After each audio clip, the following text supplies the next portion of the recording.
بسم الله الرحمن الرحيم. الحمد لله وكفى والصلاة والسلام على رسول الله صلى الله عليه وسلم وبعد. السلام عليكم ورحمة الله وبركاته. Akaungezi kafika nakuru alero tugenda kwegirizaako ku hadisi ey'omubaka sallallahu alaihi wasallam mwategereza nga tuziiza okubeera nga twogera ebintu ebibi ku baganda baffe ababa batusoose okufa nga bwe tukimanyi nti ffenna tugenda kubeera nga tudde eri Allah subhanahu wa ta'ala. N'olwekyo kyandibadde kirungi nnyo eri omuntu yenna okubeera nga yeeziyiza okubeera nga ayogera ekintu kyonna ekibi muganda bwe aba amusoose okubeera nga afa kyaba akoze kyonna kyonna.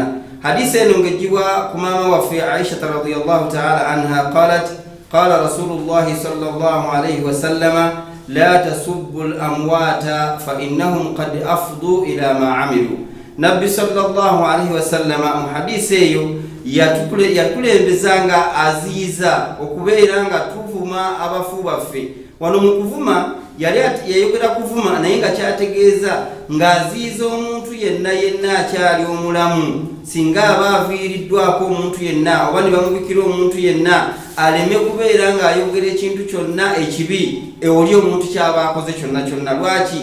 Kubanga omuntu oyo singa aba akoze ekintu kyonna ekibi omuntu ono aba asigadde ng'akyali mulamu n'akyogera eri bamalayika nga bawandiika. Lwaki? Kubanga Allah subhanahu wa ta'ala yatufuula khalifatullahi fil ardi, yatufuula nti ffe bajulizi be oba ffe abamukiikirira ku nsi kuno. Nabbi sallallahu alaihi wasallam n'agamba nti mmwe muli bashuhada illahi ala al-ardi, nti muli bajulizi ba Allah subhanahu wa ta'ala ku nsi. Kati omuntu wonna wayogerera ekintu kyonna ku muntu aba afudde eri bamalayika nga bakakasa nti ayogedde mazima. Era omuntu alina okubeera nga yeegendereza bwandibadde ng'olina ekintu kyonna kyoyagala okwogera ku muntu kyandibadde kiteekeddwa kubeera nga kirungi. N'ogamba nti abadde muntu musaaze, abadde muntu bwati abadde kugamba n'oyogera ebintu ebirungi n'ova ku muntu okubeera nga omwogerako ebintu ebibi. Lwaki?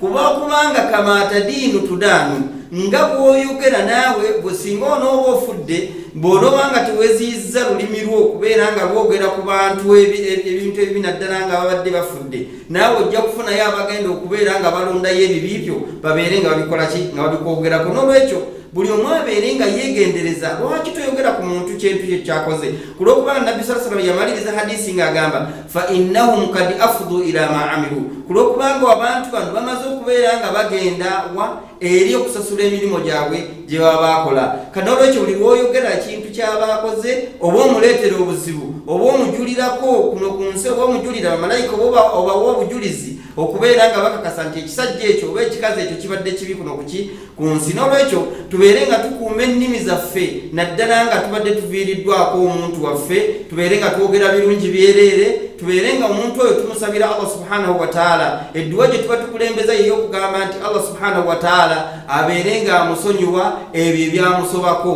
Kubanga omuntu singa ate onooyogera ebibi obanga amujulira nti abadde ajojobya abantu kuno ku nsi. N'olwekyo tukuume ennimi zaffe ku baganda baffe kuba lyekkubo lyaffe. Ffenna tuli bafu, ffenna tugenda kubeera nga tufa, tewali agenda kubeera nga yeewala. Naye singa onoba tokuumye olulimi lwo ogenda kubeera nga naawe Allah akuteerawo abantu abagenda okwogera ebibi by'obadde okola ki? By'obadde okola ate nga tojja kubeera nga okisanyukira. N'olwekyo mbaagaliza nnyo okubeera nga mwekwatira ku puroguramu yaffe eno Support Islam in Uganda olw'obulungi obugivaamu, olw'okutuyigiriza obusiraamu bwaffe, olw'okututeerawo programs ez'okukulaakulanya eddiini yaffe. Singa onooba ogyekutteko nnyo ojja kubeera nga ojja kuvaayo mu kuyiga obusiraamu bwo, kubanga kati yateereddewo puroguramu ey'okuwuliriza hadisi buli lunaku ng'omuntu ojja kubeera nga owalirizibwa okubeera nga okwata ahadisi z'obadde oluusi tomanyi. Nsaba Allah subhanahu wa ta'ala abeere nga atugasa naye be tuwulidde. Wassalamu alaikum warahmatullahi wabarakatuh.